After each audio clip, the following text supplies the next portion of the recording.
Good afternoon, good evening, good night, Merry Christmas, Happy New Year, whatever you're celebrating today. I'm glad you decided to take some time to be a part of it with me here. Welcome to the Africans channel. We do primarily Canadian African content. Today we're going to talk a little bit about both.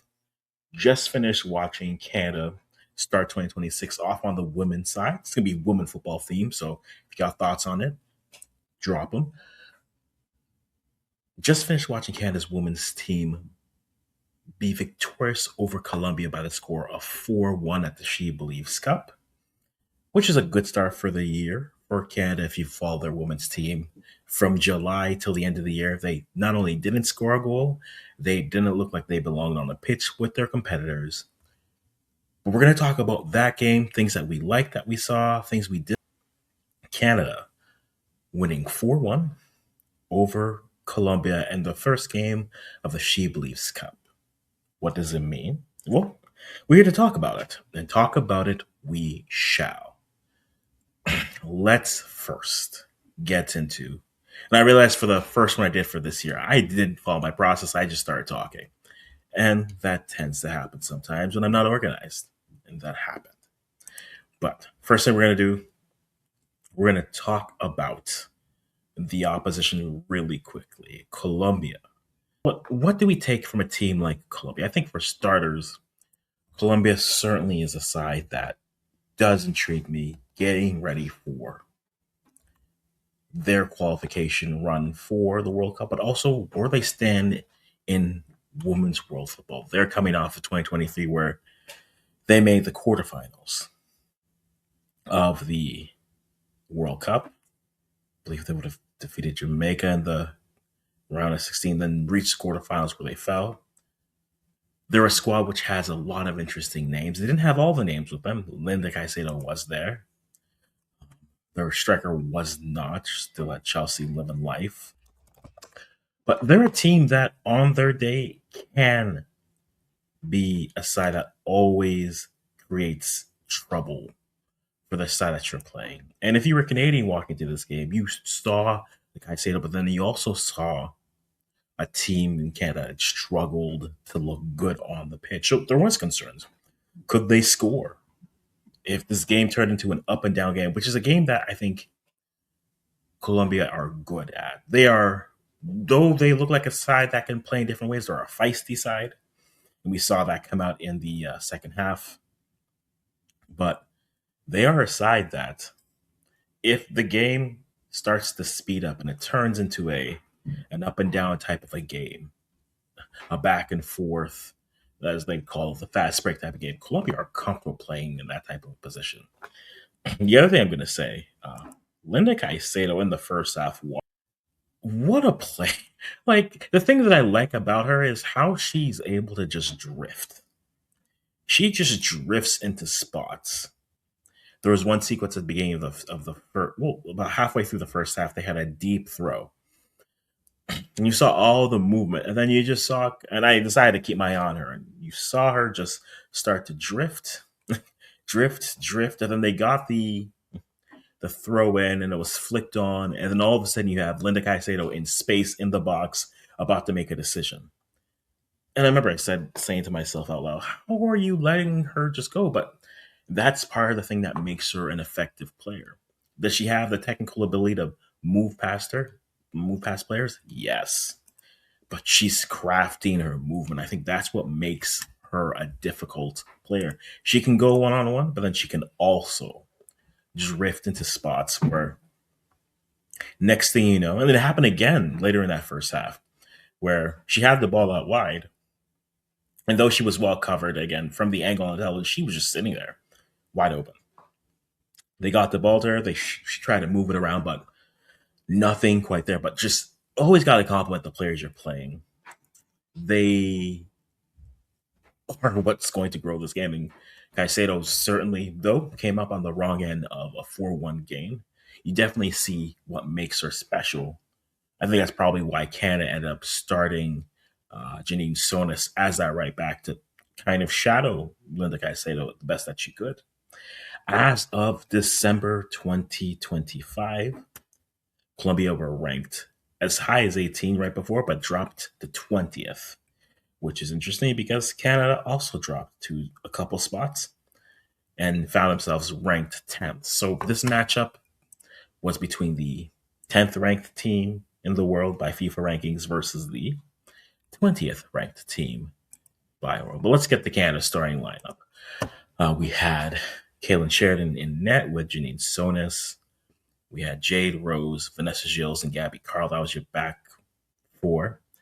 Emma Regan, Jessie Fleming, Marie Alidou with DB Pridham, Holly Ward, and Jordan Heidema. Now, I've gotten decent enough at reading these that when I start to see how they're set up, I start to say to myself, okay, based off of where the players are, I think this reads as this. Because by reading it, you'd think, okay, this is probably like a 4-4-2 with Heidema and then probably Pridham moving up. But in actuality, it was a 4-2-3-1 because we've heard how Casey Stoney has spoken about Marie Alidou. She sees her as a cam, as a 10. And we certainly saw her be able to show some of that in this game. But a 4-2-3-1 where we saw Jordan Heidema leading the line.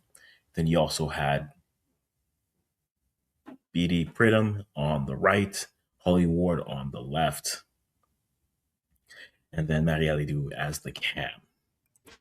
And I think they definitely looked better once they got into the groove of this game.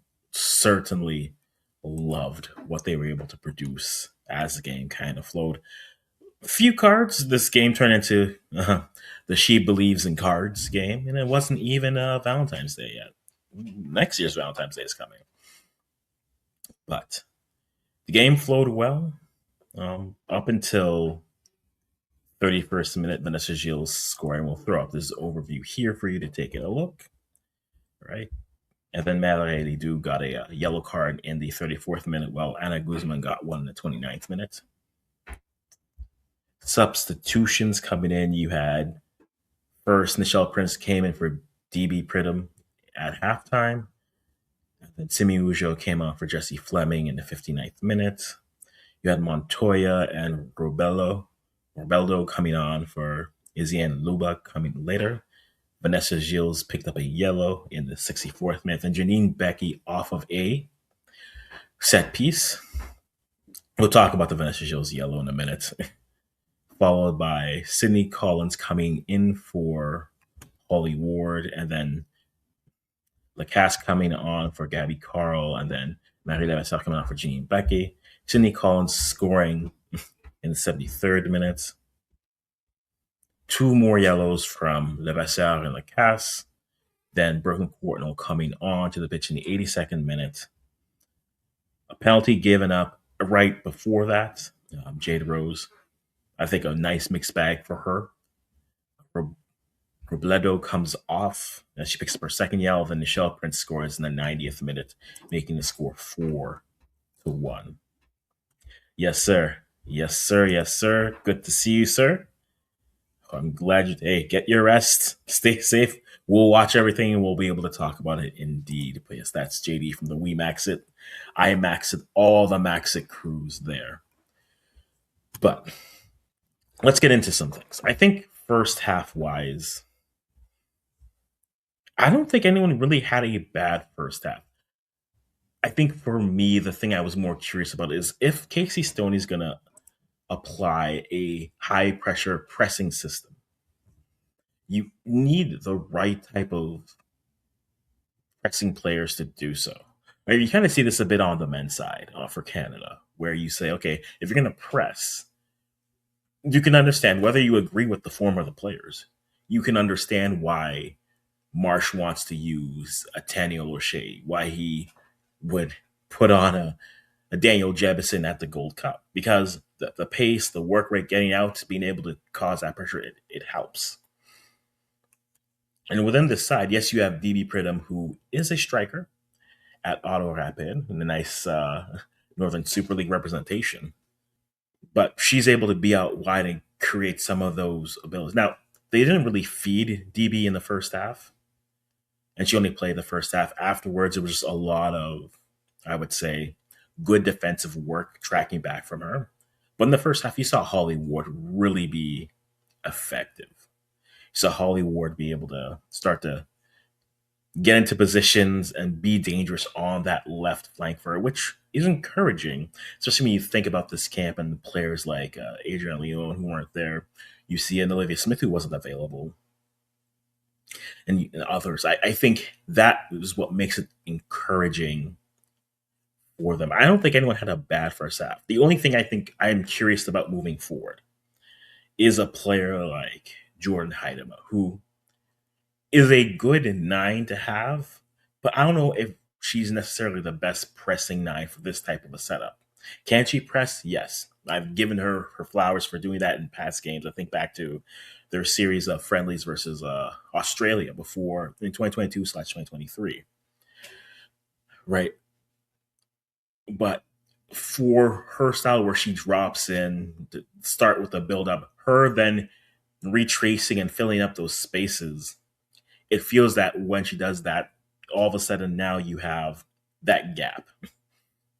You have a bit of a gap when it comes to players trying to fill into the space. And so I wonder with her, and especially when you have a player on the bench, which we didn't see, and I'll get to what I think that might mean. I wonder, even within the lineup, if her stylistically she fits.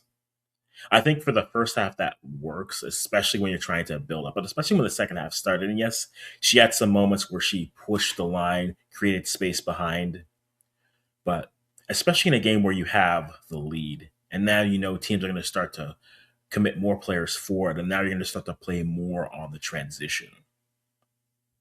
It does make me wonder. And you look on the bench, you have a fresh Evelyn Van, you have still not used in a big game Annabelle Chukwu, you have a Kaylee Hunter if you could use her, even an Olivia Smith when healthy, and that's the biggest question for her when healthy.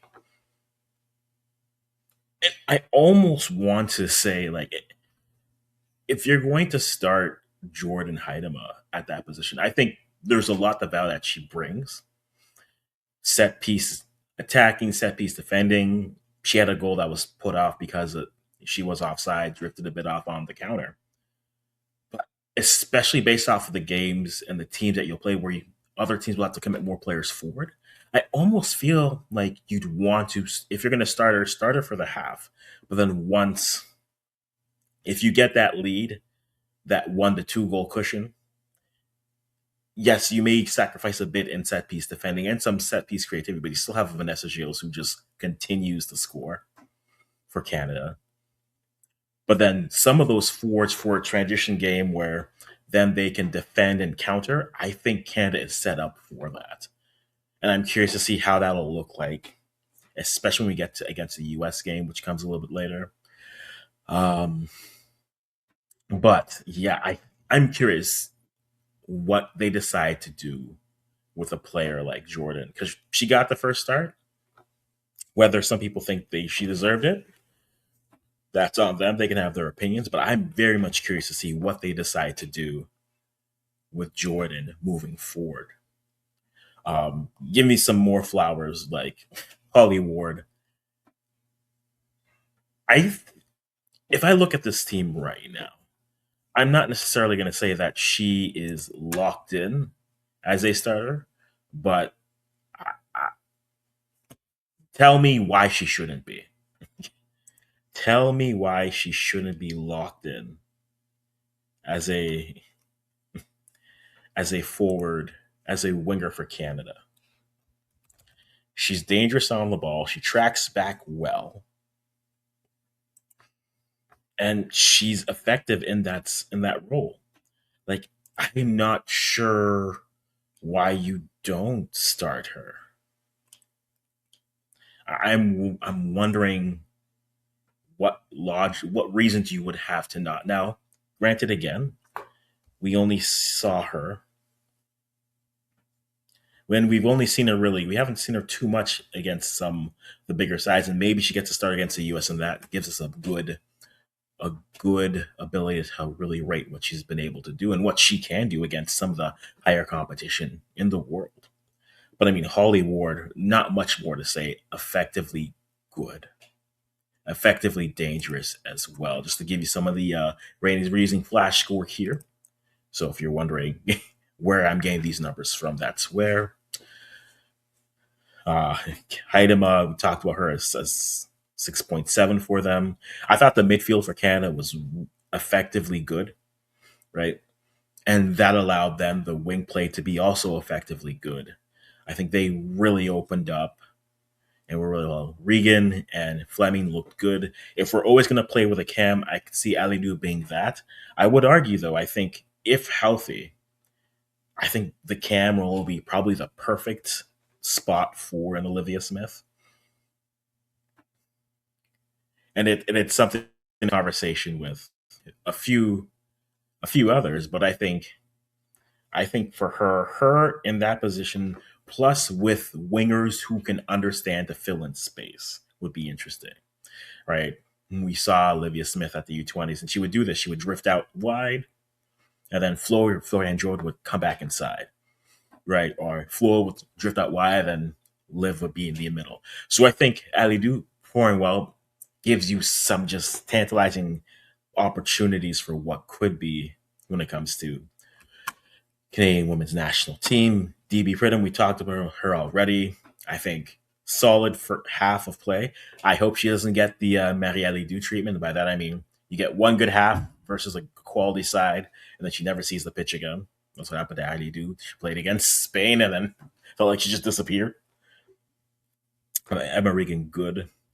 Um, with no Ashley Lawrence, I'm curious to watch, and then with also no um, Jade Rivia, you had Janine Sonis and Gabby Carl. I think Gabby Carl, if not for just the pecking order, she played herself into a starting position. I think now you have between her, between Jade, and I think Janine Sonis. Sonis, I think, to use another Canadian men's national team example, Sonis is to me, and they're not the same player, but it's the same mentality, and I'll explain it.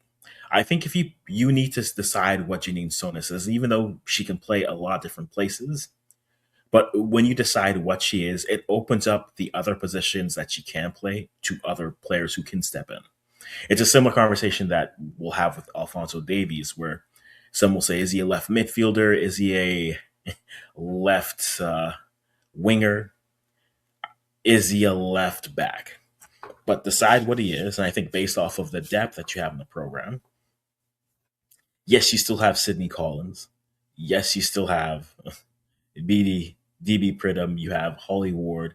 You have other young players who could step into that spot. But I think for right now, I think you lock in Janine Sonis as one of your fullbacks. And then you have an interesting competition between three interesting prospects between Janine Sonis, the vet who's seen it, Gabby Carl, a player who has played well and has positioned herself into a spot where she is and should be considered for one of those fullback roles. Then you had Jade Riviere, who's probably one of the best fullbacks in the WSL when available. So you have a rotation of those three, especially if you listen to Casey Stoney wanting to make sure that she plays with an attacking midfielder. I think putting her there helps you out. That doesn't mean that she can't move forward.